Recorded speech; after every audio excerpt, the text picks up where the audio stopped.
Good morning, hockey fans. This is Stephen Heisler and Eric Ballard with Victoria's Hockey Company and HeisHockey.com with this morning's Junior Hockey Morning Show, December 22nd, 2022. It's our second day of World Junior Championship coverage. Good morning. Eric is in Jackson Hole, Wyoming, where it's not 44 degrees and sunny, I imagine. No, but it's the nicest weather we've had since mid-November. We're in the high 30s this morning, so it's good. Nice. We're kind of freezing here at 44. I was hoping to go to the beach. I have to hold off another couple of days. Should be 80 degrees on Friday, we're being told. So back to shorts and T-shirts and jumping into the pool. Let's jump right into what happened yesterday, Eric. I don't know, man. We're both 2-2. What do you think? The Finns just didn't play very inspired hockey. I mean, they weren't the powerhouse that I thought they'd be, and Switzerland just hung around. And I tell you, it was a good game. I take nothing away from the Austrians for sure, because they showed up to play, and I think the Finns maybe took them for granted a little bit, and it stung them. Well, that was a crazy game. Latvia gave the U.S. a run for their money going into the second period. It was 2-2 after, I think, midway through the second. U.S. got 3 unanswered goals. And then what happened to Canada was absolutely amazing. Yeah, I tell you, that's got to be tough for those young men and that coaching staff, Dennis Williams and his coaching staff. Under a microscope, you're at home, you're in your home country. Yeah, it was that game was interesting because the Czechs. Well, I tell you, the Czechs played them really well. I thought they executed. They waited for the Canadians to make mistakes and completely capitalized. The Connor Bedard kid is a special player, but he didn't have a lot of support all the time. When I said Czechia, they were ready to play. They came out guns a-blazing. So. In these short-term international events, you got to be on your game from the drop of the first puck to the end. If you're not, you find yourself in a situation. What a bad time to get bad goaltending for Canada, and then the guys trying to finish the play instead of just trying to score, they're being too fancy. One extra pass, and just that was getting broken up. And it's not always a pretty game, but Canada definitely had the guns. They just weren't executing yesterday. And we talked about yesterday about the distractions of the problems of Hockey Canada. And I can't help but think that pressure and living in a fishbowl that's even smaller than usual might have played into what happened yesterday.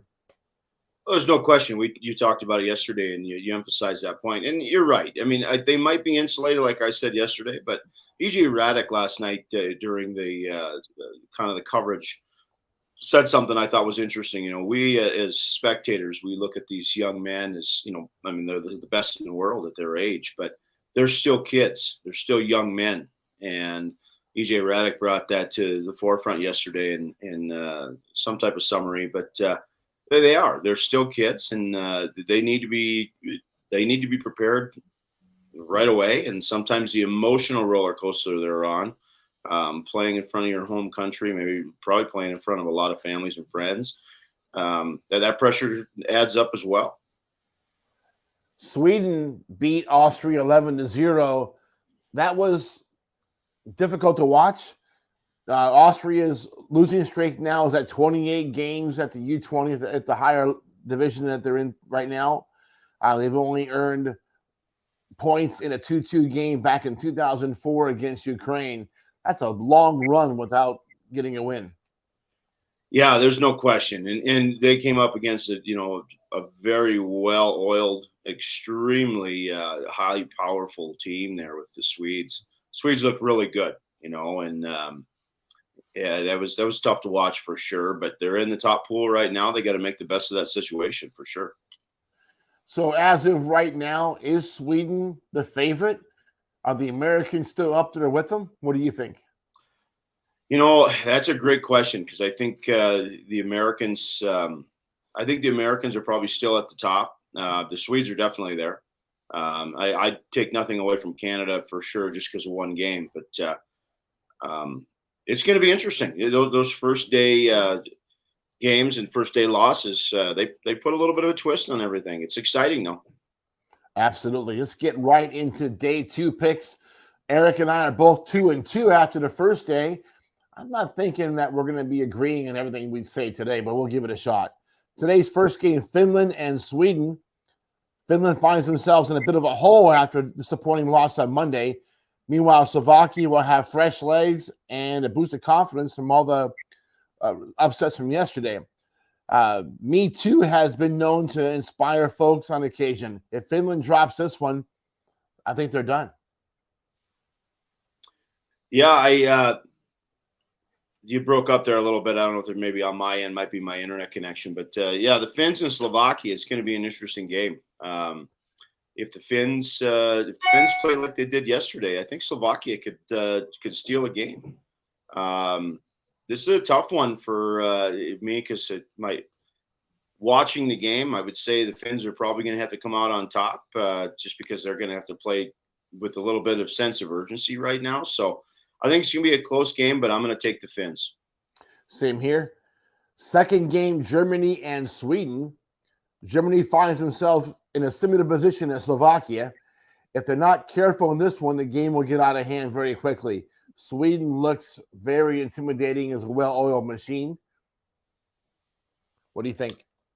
Yeah, the Swedes are right now, if the Swedes can duplicate, 75, 80% how they played yesterday, I think that they're going to take care of the Germans. I think it's going to be a close game as well. I think Germany in the last few years has really come on. So I think it's going to be a better game than Sweden had yesterday. They're going to be challenged a little more.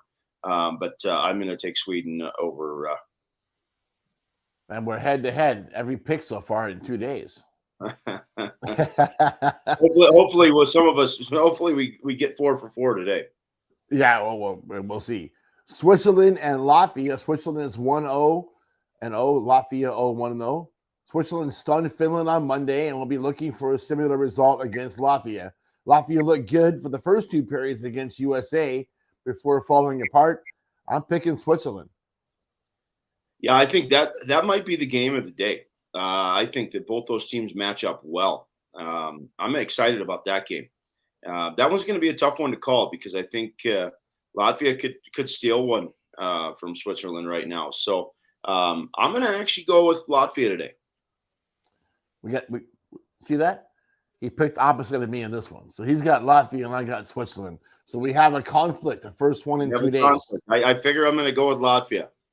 All right. You and Carlos Zernis is probably picking Latvia. He's on the bench for that team today. He's enjoying his time up in the Maritimes. Carlos is a longtime friend of the North American Hockey League. He's been involved at many levels, is now currently the player personnel director for the Amarillo Wranglers. I wish you'd get back on the bench, Carlos, with the NAHL. Yeah. Austria and Czechia played today. Austria, rough game yesterday. Czechia played very well against Canada. This will not be fun to watch. Austria is deflated, and Czech is full of confidence. The world, it was crazy who they beat yesterday, beating Canada like that. But could they be set up for a fall against Austria? I don't think so. Czechia takes this one.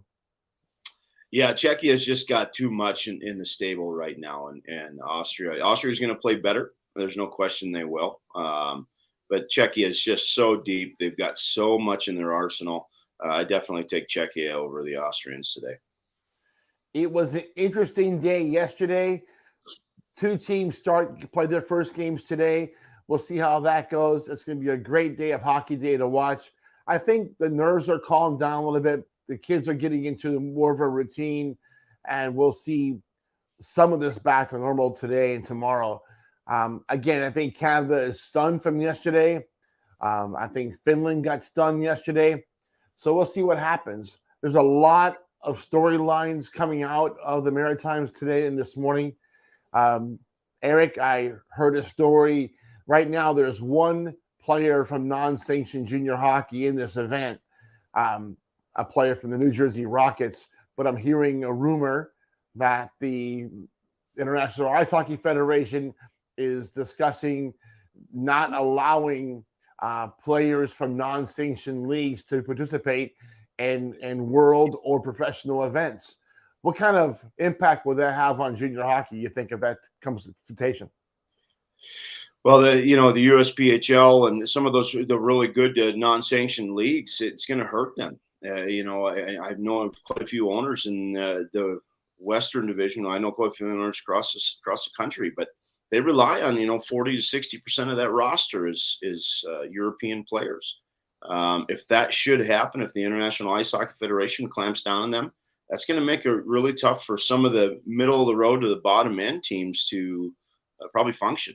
I saw that a little bit of an article you wrote, or at least I read the headline about that possibility. That could ultimately swing the non-USA sanctioned programs to probably reconsider where they're at. But that's a big deal, and I get it. Those IIHF programs.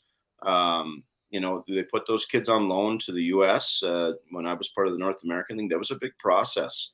Financial commitment and the amount of Europeans and the amount of kids you can put on a roster, and you have some regulatory things in place and some rules and regs makes it a little more level playing field for some of these teams. So that's a big one. If the IIHF goes down that road, I think it could hurt some of those programs pretty significantly.